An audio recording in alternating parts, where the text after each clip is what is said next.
se retrouve pour une nouvelle vidéo. Et cette fois, on va allier mes deux passions, la lecture et Disney, puisque je vais vous faire une vidéo livre Disney, et plus spécialement les Art of Disney. J'en possède 5 qui sont tous lus.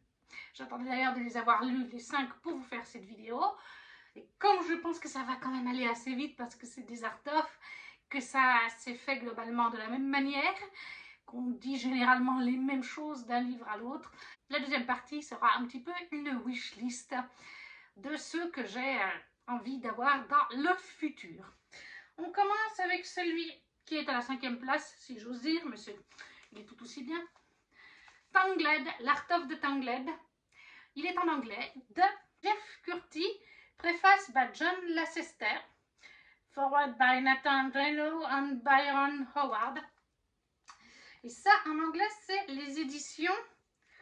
Alors, je ne sais pas. Chronicle Books, voilà. Apparemment, ça doit être les éditions Chronicle Books pour l'anglais. C'est donc une version en anglais, car il n'existe pas en français. On ne le trouve qu'en anglais. Il est encore trouvable, je crois qu'il est 36 € sur Google. Il est magnifique, mais jamais il n'a été fait en français.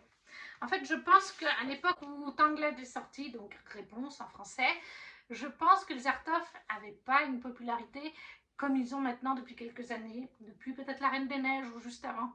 Du coup, maintenant, ils les traduisent plus facilement. Encore que j'ai cherché un peu sur Amazon. Après, c'est pas fiable à 100%, mais il y en a certains que j'ai pas trouvé. Donc, dessous, il se présente comme ceci, derrière les vierges. Alors donc, comme je vous ai dit, actuellement, on le trouve encore à la vente pour à peu près 36 €. Ça reste un prix abordable. Je l'ai bien aimé. D'ailleurs, je l'ai eu celui-là grâce à mon ami Özlem. Je l'ai bien aimé, il était sympa. J'adore le dessin animé de Réponse que je trouve très coloré. Je vous montre un petit peu l'intérieur. Certaines planches avec le texte. Voilà, c'est le point fort des Art of selon moi. C'est que c'est coloré, c'est qu'on vous montre plein de choses sur les personnages, comment ils ont été dessinés. Bien sûr, vous avez, en plus de comment ils sont dessinés, comment le personnage est né, ou des anecdotes sur la fabrication du personnage ou du dessin animé en lui-même. Là, par exemple, vous avez une jolie réponse. Avec quoi est-ce qu'elle est faite? Concept digital. Voilà. Vous avez des sketchs, vous avez vraiment plein de choses. Vous avez là par exemple des objets ou les peintures que Réponse fait sur les murs. Vraiment, on ne vous parle pas juste des choses principales, on vous parle des fois de petits détails, comme vous voyez là. Vous avez des pages avec plus de texte. Voilà, comme je vous disais, des fois il y a plus de texte, comme là. Alors, c'est en anglais, comme je vous ai dit. Moi, je le trouve quand même relativement abordable. Je pense qu'il faut quand même avoir des bases en anglais. Ne vous lancez pas dans un Art of si vous ne parlez pas du tout l'anglais. Mais il y a quand même matière à comprendre. Vous avez aussi quelques pages sur le After, le petit court-métrage. Ça, c'est un plus.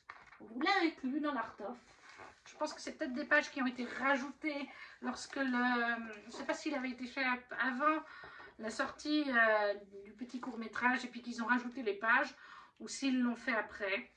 Voilà, celle-là par exemple, elle est magnifique. Regardez cette illustration. Voilà, issue de la célèbre scène.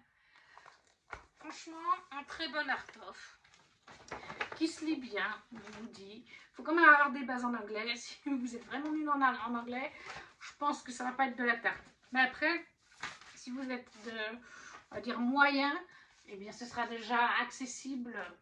Surtout qu'il y a beaucoup d'images, surtout qu'il y a beaucoup de sketchs et tout ça. Donc il y a les légendes dessous pour expliquer les images. Donc ça peut, les deux ensemble peuvent aider quand on coince sur certains mots plus techniques. Parce que forcément, on est sur tout ce qui est technique de dessin, technique d'animation. Donc c'est pour ça que des fois peut-être 2-3 mots peuvent crocher par-ci par-là.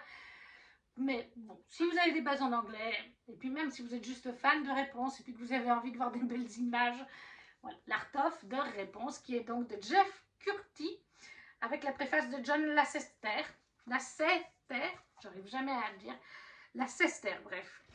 Et comme je vous ai dit, pour la version anglaise, c'est chez, regardez là, comme c'est beau, juste pour faire voir, et magnifique. La version anglaise est donc Chronicle Books. Ensuite, celui que j'ai mis en quatrième, l'Art of de la Reine des Neiges. Cette fois, lui, il existe en anglais et en français. Il est dans les coulisses de la Reine des Neiges, en français ils l'ont appelé, par Charles Solomon, préface de John Lasseter, encore une fois, avant-propos de Chris Buck et Jennifer Lee. Devant, il est donc comme ça. Je pense que c'est un des premiers art of qui a dû être traduit, je pense vraiment. Dessous, il se présente. Dessous, on a un magnifique flocon qui est très joliment fait. Là, par contre, on n'a pas de sketch. On a... Ah, par contre, ils ont changé de couleur derrière. Voilà. On a un petit motif de la Reine des Neiges. d'Arundel, tout simplement. Alors, bah, forcément, encore une fois, c'est un magnifique travail. Je vais vous chercher quelques pages pour vous montrer. Là, nous avons par exemple des illustrations, mais c'est fait numérique. Voilà, pastel. Voilà. C'est sûr qu'un art-of comme Réponse ou La Reine des Neiges, eh bien, forcément, le travail dessus, enfin, moi, c'est des dessins animés avec des couleurs, de belles couleurs, très souvent. Donc, ça donne forcément envie. Voilà, là, une petite page un petit peu sur les trolls. C'est plein de belles couleurs, forcément. Moi, c'est des couleurs qui me plaisent.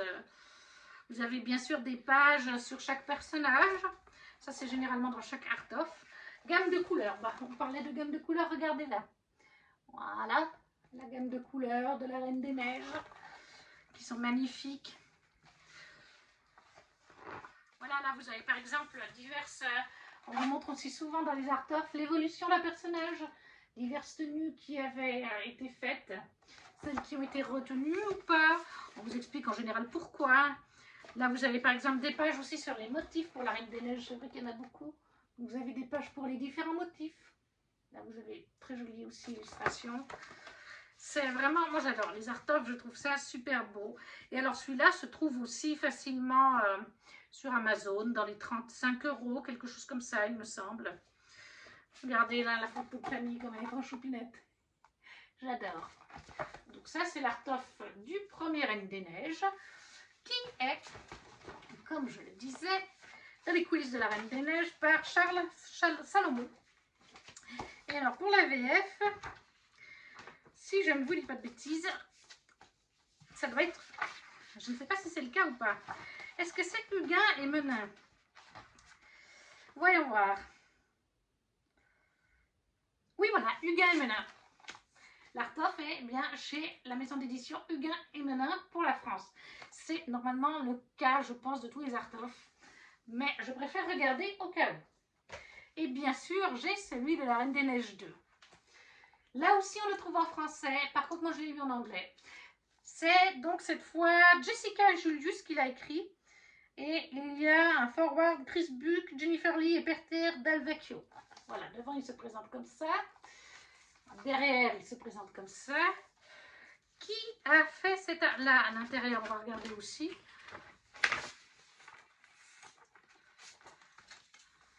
L'intérieur se présente comme ceci. Nous avons des petits...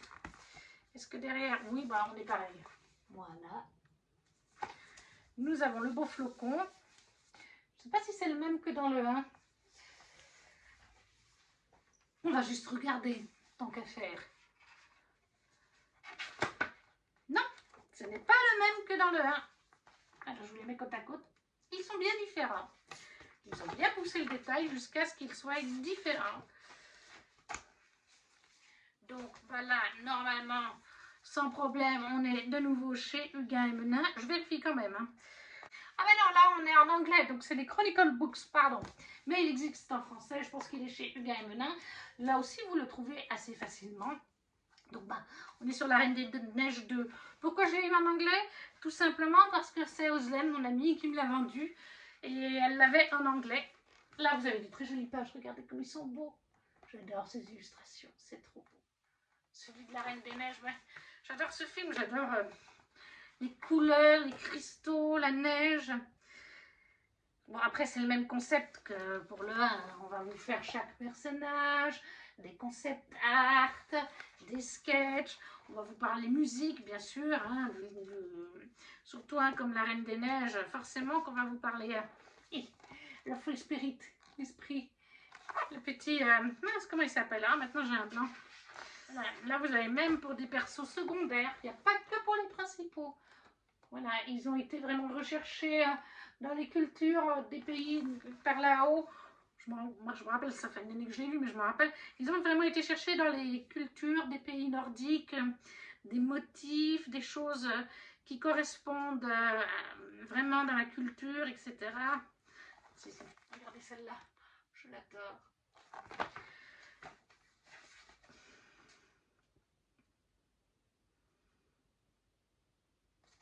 Voilà, celle-là, elle est trop belle. Les couleurs. C'est vraiment ça, moi, que j'adore dans les art of. Les textes aussi, hein, ça va sans dire. Mais c'est tout ça. Là, vous avez Elsa. Alors là, vous avez même une page de calque, par exemple, pour vous montrer différentes choses de la robe d'Elsa. C'est sympa aussi. Il n'y avait pas dans l'autre, par exemple. Voilà, là, on vous explique les motifs des robes d'Anna, enfin d'une tenue d'Anna, tous des petits détails. Non, franchement, ces art of, c'est vraiment de la pépite. Donc ça, c'est la Reine des Neiges 2, qu'on trouve en français chez Huguin et Monin, facilement sur Amazon, une trentaine d'euros, encore une fois.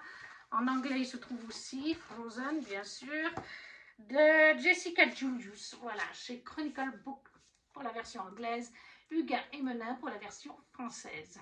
Je vous remontre la couverture, je l'adore. Je vous ai montré derrière, oui, oui, je vous l'ai montré. Voilà, on en a déjà fait 3, il en reste 2. Mes 2 favoris, que j'ai eu tous les 2 grâce à Oslem. On commence avec l'Art of du Roi Lion. Un beau bébé, bien lourd, le voici de près. Derrière, il se présente comme ceci.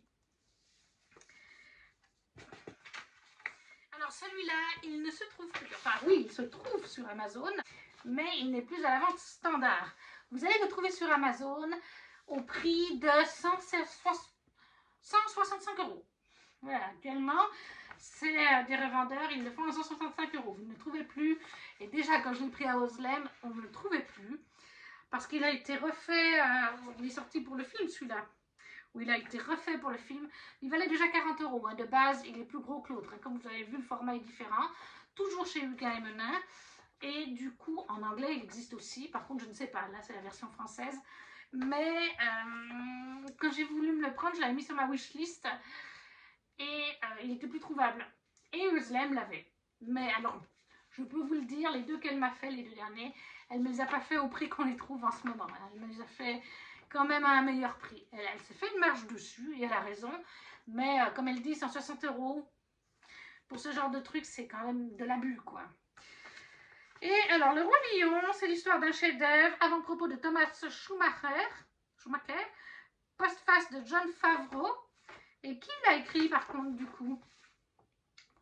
Les auteurs, Christopher Finch, Michael Lassell et Michael Goldman.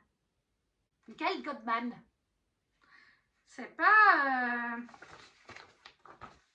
Je suis en train de me demander si c'est pas le fils de Jean-Jacques, le directeur de la Starac en plus. Eh bien, je crois que c'est ça. Oui, c'est bien Michael. Son nom, c'est bien Michael.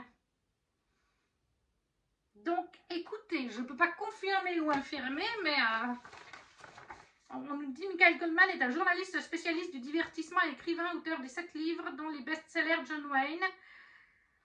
Ça ne précise pas si c'est bien The Michael Goldman, donc le fils de Jean-Jacques. Ça me paraît très gros qu'il y ait 2 Michael Goldman. Parce qu'en plus, je crois qu'il est un peu journaliste aussi, Michael Goldman. Donc ça m'étonne. Ouais, c'est possible que ce soit ce Michael. Donc, l'Art of du Roi Lion qui se présente comme ceci sur le devant. Très joli, Simba et Nala. Et derrière, il se présente comme ceci. Comme je vous ai dit, c'est Huguin et Menin. Alors par contre, les pages de garde sont vierges. Voilà. Mais bon, on a une très jolie couverture dessous. Magnifique art of. Voilà, c'est mon 2e favori. Je l'ai adoré. Regardez rien que cette image-là. Elle n'est pas trop choupie. Là, pour cet art of, Il est fait différemment de celui que je vais vous présenter après. Je l'ai bien aimé, mais je l'ai trouvé moins complet que celui que je vais vous présenter après. Et c'est pour ça que je l'ai mis à la deuxième place. Ce qui est quand même une très bonne place. Il est très beau. Dans cet art of là, vous avez beaucoup du live action. Vous avez un petit peu le spectacle, voilà. Spectacle qui est joué, si je ne me trompe pas, à Broadway, au théâtre Mogador aussi, voilà. Là, vous en voyez encore. Vous avez pas mal de textes aussi sur celui-là. Plus que dans les petits art of que je vous ai présentés avant. Encore et toujours le spectacle musical. Je ne me rappelais plus que c'était à cet endroit-là. Il y a quand même bien une dizaine de pages, je pense, pour le spectacle de Broadway et accessoirement d'ailleurs. C'est tout dans le chapitre musique en fait qu'ils ont mis. Bon, c'est normal, vous allez me dire. Donc il y a bien le spectacle. Je me rappelais plus, ça fait une année. Je vous dis, j'ai fini de les lire, ça fait une année que j'attends de vous les présenter. Là, on a des séries de très belles illustrations ici. Ouais, des illustrations et puis d'autres ici du live action. Non, c'est des illustrations. En fait, vous avez des chapitres sur chaque personnage. Voilà. Mais en général, on vous représente le personnage façon live action. Voilà. Ça, c'est le chapitre de Rafiki. Vous avez Simba Nala, jeune, adulte, les hyènes. Voilà. Là, par exemple, vous avez Simba jeune. Et voilà, tout choupi. Et voilà. Donc, en fait, le truc, c'est que j'ai l'impression de dire tout le temps, voilà. On se base beaucoup sur le live action. Alors, je dis pas parce que le live action est magnifique. Là, on alterne des vraies photos et des ci-dessous, voilà, des photos réalistes. Et puis, d'autres qui sont plutôt numériques. On alterne les deux. Après, le Roi Lion, c'est ça, hein, c'est des magnifiques paysages, des magnifiques couleurs. On a aussi toute une partie, voilà, là, bah, on avait, si je retrouve, voilà, des photos dont Elton John, qui a composé les chansons du film original, parce qu'on nous parle quand même du film original. Le seul reproche, c'est que pour les personnages, on reprend le live action. Voilà, on ne reprend pas, vous n'avez pas d'illustration venue du tout premier Roi Lion. C'est vraiment le deuxième qui prime. Donc le live action. Mais vous avez quand même tous des chapitres au début, ou tout un chapitre sur le film en lui-même. Voilà. Par exemple, là, on est vraiment dans le cœur du dessin animé. Donc on a bien une vingtaine de pages, si ce n'est pas plus, sur le dessin animé d'origine, des explications de ce dernier, comment il a été fait, des sketchs, voilà, puisque là, en live action, ben, c'est différent. Là, vous avez bien des sketchs, mais ça prend même pas un quart du livre. Voilà. Et un quart du livre, ouais, je pense à tout casser. Et ensuite, eh bien, c'est une dizaine de pages aussi, comme je vous dis, sur la comédie musicale. Et après, le restant, c'est sur le live action. Voilà, donc j'aurais préféré qu'ils mélangent vraiment pour les personnages le vrai et le faux. Enfin, le dessin animé et le film live action, plutôt que juste nous mettre du live action. Pour le live action, on se concentre comment? Je ne me rappelle plus. Voilà, donc en fait, en général, certaines fois, on vous présente dans la première page du personnage, on vous dit qui prête la voix en VO, bien sûr, pas en VF. Donc là, Simba, dans le live action, c'est Donald Glover. Et puis, il vous raconte des fois une petite anecdote sur le Roi Lion de son enfance, un dessin animé. Après, il y a toute la partie conception, etc. Un très bon live action, un très bon art of, mais voilà.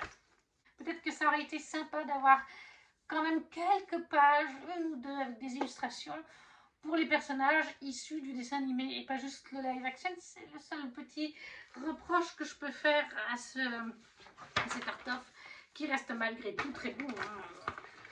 Il est magnifique, quoi. Je l'adore et je suis très contente de l'avoir eu.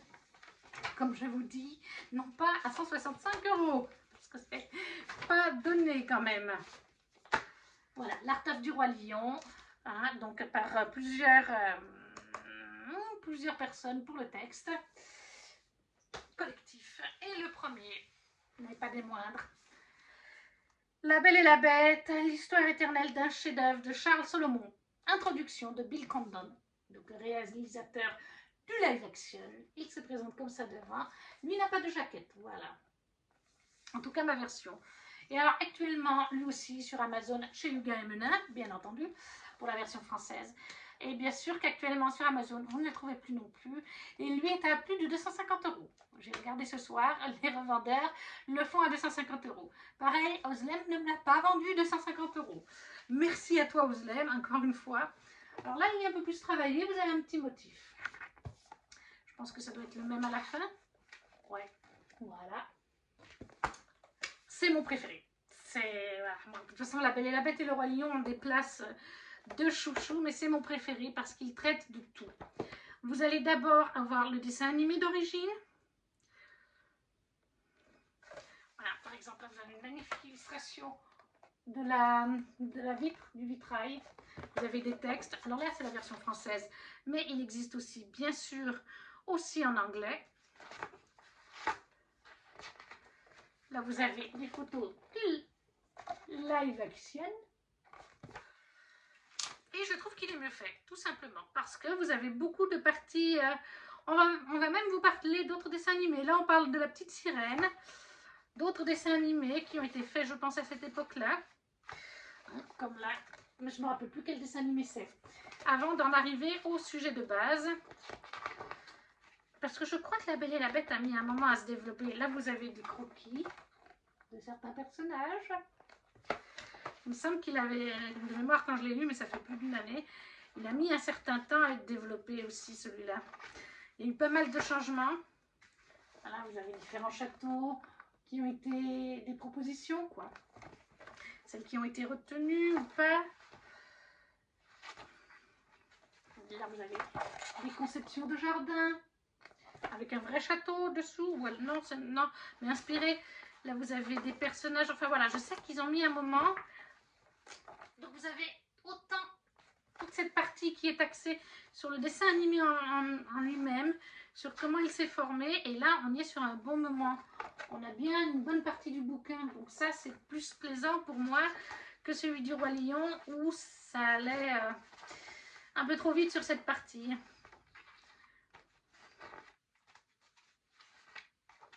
Là, vous avez des véritables croquis, vraiment les photos des croquis de l'époque. Parce qu'à l'époque, on faisait encore des croquis de manière... on faisait encore des dessins réels, quoi.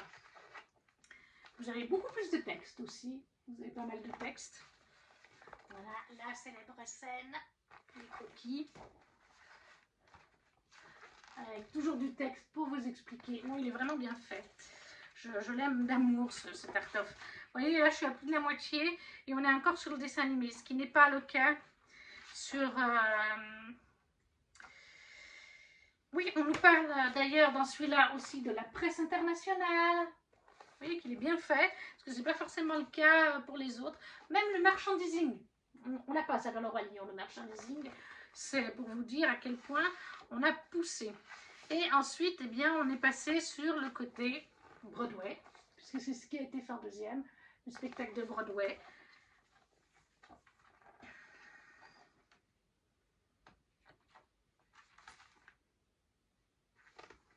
Voilà, je vous montre quelques illustrations. Je ne les ai jamais vues, moi, les spectacles. Il faudrait que j'aille les voir quand même une fois. Et des fois, c'est mélangé au milieu, parce que là, on vous parlait de Broadway, puis après, on revient sur le dessin animé, sur certaines scènes. Après, qu'est-ce qu'on a là? Eh bien, on a La Belle et la Bête à Walt Disney World Resort. Voilà.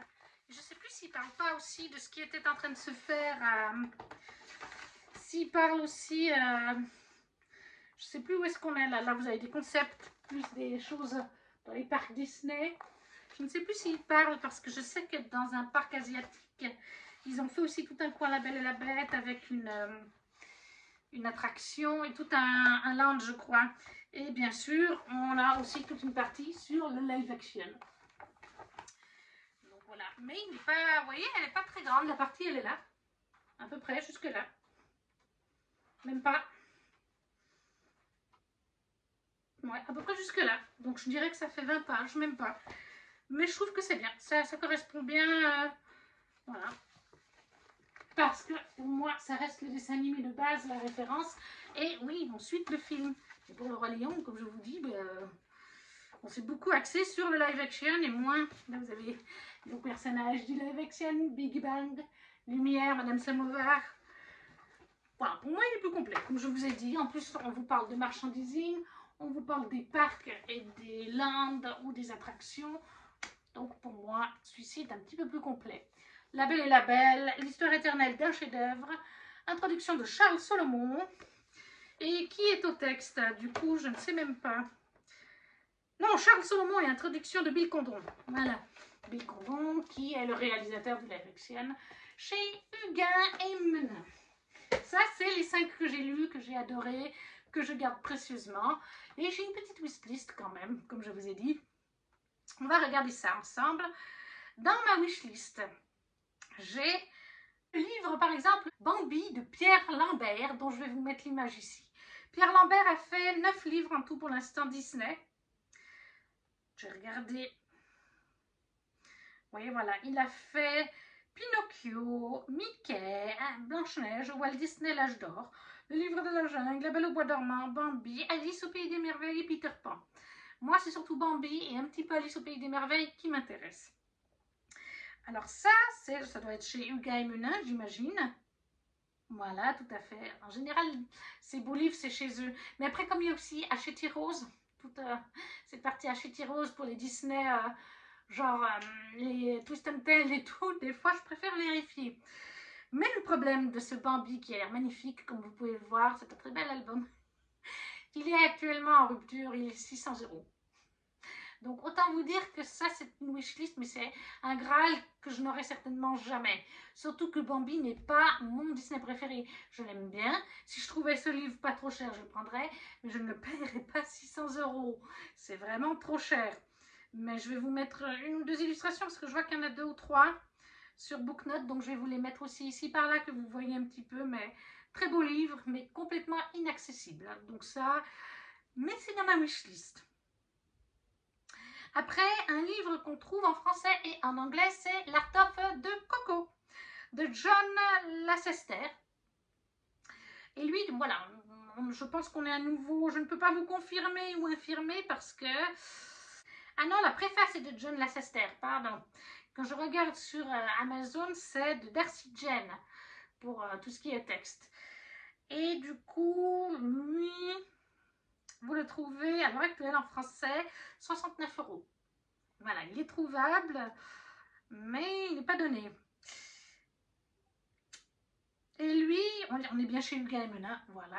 Donc lui me fait très envie, parce que j'ai beaucoup aimé Coco. J'ai trouvé que c'était très coloré, que c'était très beau. Il me semble que je l'avais feuilleté, parce que je l'ai acheté, je suis sur Amazon. Je vois que je l'ai acheté en 2019, mais c'était pour un swap. C'était pour Vincent, je crois qu'il s'appelait, je ne sais plus. C'était mon swap masculin. Et il avait quelques artefacts, dont Coco. Et il me semble que je l'avais feuilleté quand je l'avais reçu. C'est pour ça qu'il est dans ma wishlist. Il me fait très envie. Le dessin animé est magnifique, il est touchant, il est coloré. Il parle d'un sujet, voilà, la mort, mais de manière bien avenante, vous voyez. Donc j'aimerais bien l'avoir. Mais voilà, actuellement il est à 68 € sur Amazon. Donc l'Art of de Coco chez Huguin et Menin de Darcy Jen, qui est dans ma wishlist. Ensuite, on a l'Art of de Ankato, qui lui se trouve aussi en français. Vous avez la version française et la version anglaise, et vous le trouvez pour 35 € sur Amazon. Là, on est tranquille. Et là, on est avec... Qui est-ce qu'il a écrit? Ankato, c'est John Pablo Reyes Lancaster Jones qui l'a écrit, avec préface de Jennifer Lee, etc. Par contre, je me suis trompée. Ah si, là, il est marqué en français, donc on doit le trouver. Alors, je ne sais pas s'il existe en français ou pas. Parce que là, il est marqué en anglais. Préface by, c'est de l'anglais. Ouais, je ne sais pas. Oui, il est marqué édition en anglais. Et pourtant, moi, j'ai trouvé... le résumé est en français. Normalement, les résumés sont en anglais quand c'est en anglais. Comme pour Coco avant, eh bien, ouais. Pour l'Art of de Coco, par exemple, si je regarde la VO, ben c'est en VO. Et moi, je vous ai présenté la VF, un peu plus cher. Mais là, eh bien, l'Art of de Ankato, le résumé est en français sur Amazon, mais la couve est en anglais. Donc, je ne saurais pas vous dire au final s'il existe en français ou pas. Puisque sur Amazon, c'est marqué édition en anglais, mais le résumé est en français. Et j'avais cherché pour la version française. Donc, ça ne me dit pas. Mais voilà, l'Art of d'Ankato existe, il me fait très envie. Donc, là, ouais, on nous dit qu'il est en anglais. Donc, je pense qu'il doit être en anglais. Tout simplement. Il ne doit pas exister en français. Ou alors il est sorti quand même. Mais vous savez qu'il existe en tout cas en anglais. Et il me fait très envie. J'ai vu Encanto récemment. Ben, cette année, en fait. Ouais, dans le début de l'année. Et je l'ai trouvé très coloré, très beau. Donc forcément, il me fait très envie, lui aussi. Ensuite, nous avons l'Art of de Ratatouille. Dont je vous mets une photo par ici, là aussi. Et lui, il est de Karen Park. Voilà. Une introduction par Brad Beard. Il y a aussi John Lasseter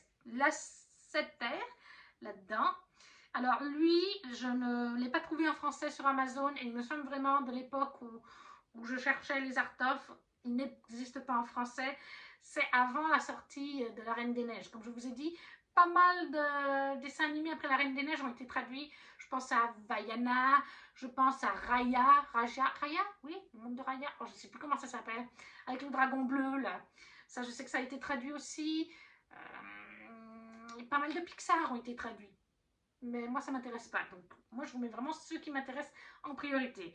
Moi, j'ai adoré Ratatouille et j'adorerais avoir cet art of pour pouvoir, eh bien, tout simplement échanger, pour pouvoir apprendre des choses dessus. Par contre, eh bien, il n'existe pas en français, ça j'en suis pratiquement sûre, mais vous le trouvez donc en anglais sur Amazon pour 36 €. Donc ça, c'est encore assez abordable en ce moment. Ouais, franchement, en plus, là, il est soldé, je vois. Bon, bah, ça, c'est juste ces jours, je pense, avec les soldes, mais voilà. Et donc, Ratatouille, moi, il me fait bien envie. Quelle maison d'édition? Je pense qu'on est toujours sur Chronicle Book. Voilà, c'est toujours la même maison d'édition. Donc, l'Art of de Ratatouille pour 36 € me fait aussi bien envie. De Brad Beard. Et qui c'est que je vous ai dit d'autres? Eh bien là, on voit rien du tout. Karen Park. Pike ou Park. La photo est très trouble. Après, c'est un art of qui a un certain nombre d'années. Hein. Il y en a d'autres. Hein. Je vous en citerai quelques-uns. Après, un qui me fait très envie, mais je ne l'ai pas trouvé en français. Pourtant, j'étais sûre qu'il avait été fait en français. Mais je ne l'ai pas vu sur Amazon. Donc, je ne sais pas. C'est Zootopie, The Art of Zootopia. Par Jessica Julius, Byron Howard. On va voir si c'est juste parce que des fois ils nous mettent ça comme auteur et puis en fait c'est la préface. Pas tout à fait la même chose, la préface et l'auteur du roman. Ben, Jessica Julius, voilà, préface John Lasseter. C'est souvent John hein, qui fait les préfaces. Mais regarde-moi, vous l'avez en visuel. J'ai adoré Zootopie. Je sais qu'il va y avoir un 2. Je suis impatiente. Voilà, j'ai adoré. Il me fait très envie. Il doit être super coloré. En plus, j'imagine qu'on doit avoir plein d'animaux, leur conception et tout ça. Il me fait super envie. Donc là encore, moi je l'ai trouvé qu'en anglais. Et du coup, est-ce qu'on le trouve facilement sur Amazon? J'ai fermé la page. Il me semble que je l'avais vu. Oui, voilà. 42 €. J'arrondis, c'est 41,17 €. Mais il se trouve sur Amazon encore actuellement pour 42 €. Pas tout à fait 42 €. Donc, on le trouve assez facilement. Si vous avez des bases en anglais, n'hésitez pas. Je pense que c'est toujours Chronicle Books. Je ne vais pas aller chercher, je pense que on a vu que c'était souvent le cas. Le dernier que j'ai dans ma wishlist, c'est Tout l'art de Mulan. L'histoire d'une épopée de Jeff Curtis. Je vais vérifier que c'est bien Jeff Curtis. Jeff Curtis, avant-propos de Thomas Schumacher. Et alors là, je n'ai pas regardé, je n'ai pas pensé à regarder, je le fais en live avec vous. Si on le trouve Amazon, 35 €. Donc, voilà, il se trouve encore en brochet. Alors, je ne sais pas s'il y avait une édition... il devait être en brochet en fait. Ah, pourquoi moi je le voyais en relié? Mais il se trouve pour 35 €. Donc là, vous êtes... Franchement, j'ai pas d'excuse, il faudrait que je me le prenne un jour ou l'autre parce que... Par contre, ce que je ne sais pas, c'est si on nous parle à la fois du film, on va regarder ça. Là, on est sur le dessin animé, dans ce qui nous montre. On est sur le dessin animé. Mais alors, est-ce qu'il est sorti le 15 mai 2020? Est-ce qu'on nous parle quand même une partie du live action? That's a good question. Là, on ne nous le précise pas. Mais je pense que vis-à-vis de la couverture, moi, je pense qu'on doit parler quand même des deux. Du live action et du dessin animé. Mais celui-là me fait bien envie parce que j'ai bien aimé, moi, Mulan, en fait. Et donc, en toute logique, on va regarder, mais ça doit être Huguin et Menin. Oui, voilà, tout à fait, c'est Huguin et Menin. Ça, c'est vraiment, je vous ai dit, ceux qui me font envie et que j'aimerais vraiment acquérir. Mais après, comme je vous ai dit, il y en a d'autres. Vous avez tout ce qui est Pixar, il doit y avoir là-haut. Alors, je ne sais pas si ce qui est traduit en français ou pas, hein, mais il y a là-haut, je suis à peu près sûre. Il y a il y en a un sur Pixar en général. Il y en a un ou deux ou trois même sur les Toy Story. Je ne sais pas s'il n'y a pas le 1, 2, 3. Il y a Wall-E, il me semble, Wall-E aussi. Rebelle, ça je sais qu'il y a Rebelle. Il rentrera peut-être un jour dans ma wishlist Rebelle parce que j'aime bien. Moana, Raya, avec son dragon bleu là, elle y est aussi. Inside Out, il y est aussi, de mémoire. Il y en a beaucoup. Et il y a certains anciens dessins animés, je crois qu'il y en a sur Pocahontas ou des choses comme ça qui pourraient me plaire. Mais j'ai pas, pour cette vidéo-là, en tout cas, j'ai pas regardé. Peut-être que j'en referai une autre quand j'en aurai plusieurs de nouveaux et que je vous ferai d'autres art-of. Parce que parfois, eh bien, le problème, c'est que sur Booknode, je ne trouve pas tout. C'est-à-dire que des fois, Booknode, c'est pas marqué d'édition du tout. Pourtant, c'est des Huguin et Menin, hein, ou des Huguin et Menin en France. C'est même pas marqué l'édition. C'est même pas marqué sous Huguin et Menin. Et il n'y a même pas de sous-catégorie spéciale Art of Disney. Il faudrait que je voie peut-être un jour, parce que je sais qu'on peut éditer les titres et rajouter une édition, au moins qu'on sache que c'est Huguin et Menin. Parce qu'après, quand on est sur Huguin et Menin, quand on les a enregistrés sur Booknode sous une maison d'édition, ça permet de rédiger sur la maison d'édition et ils apparaissent à certains endroits. Là, du coup, comme il n'y a pas d'édition et de sous-collection du tout sur Booknode, on ne peut pas savoir lesquels existent. Ou alors, il y en a 2 ou 3 qui sont rentrés peut-être, mais pas tous.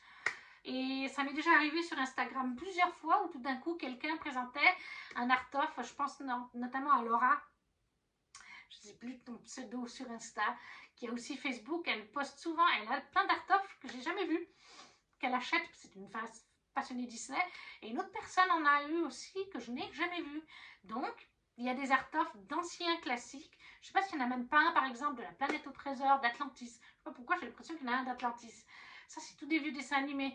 Par contre, je suis de mémoire, il me semble que j'en avais parlé avec une de ces filles dont je vous parle, ils coûtent un certain prix s'ils ne sont plus édités, bien entendu. Donc, il faut mettre un petit peu d'argent pour cela, comparé à ceux qui sont en principal wishlist. Maintenant, il faudrait quand même que je me renseigne, parce que, par exemple, s'il y en a un sur Frères des ours, et sur Atlantis, et sur Pocahontas, c'est des dessins animés que j'ai beaucoup aimés. La Petite Sirène, si ça se trouve, ils ont dû en refaire un avec le live action en plus. Après, le souci, c'est que le live action de La Petite Sirène, je suis mitigée comparé sur celui-là. Donc, mais voilà. Voilà, on a fait le tour de mes art-of, que vous voyez là, encore une fois, que je possède et qui sont donc lus. Et sur ceux qui me font très envie, n'hésitez pas à me dire si vous aussi vous avez des art-of, si vous les avez appréciés, si c'est certains de ceux-là ou dans ma wishlist, ou même ceux que je vous ai cités ou que j'ai oublié de citer. Si j'en ai justement pas cité certains, vous pouvez me les dire. Ah bah oui, j'ai pas parlé, il y a tous ceux de Marvel aussi. Et certains me font envie, mais certains ne se trouvent plus, donc sont à nouveau hors budget. Genre 200 € l'art-of. Mais voilà, pour l'instant, je me base vraiment sur les Disney, pas sur les Marvel. Parce que c'est vrai que Marvel, il y aurait Thor, par exemple, qui m'intéresserait. Iron Man, je crois qu'il y avait. En tout cas, Thor, il y avait. Mais n'hésitez pas à me dire si vous en avez eu certains, si certains vous font envie, dans ce que je possède, dans ma wishlist ou en dehors. Si vous ne savez pas quoi mettre, vous mettez un petit emoji, ça fait toujours plaisir. Un petit pouce pour soutenir la chaîne. N'hésitez pas à partager autour de vous. Et nous, on se retrouve très vite pour une prochaine vidéo. Ciao, ciao!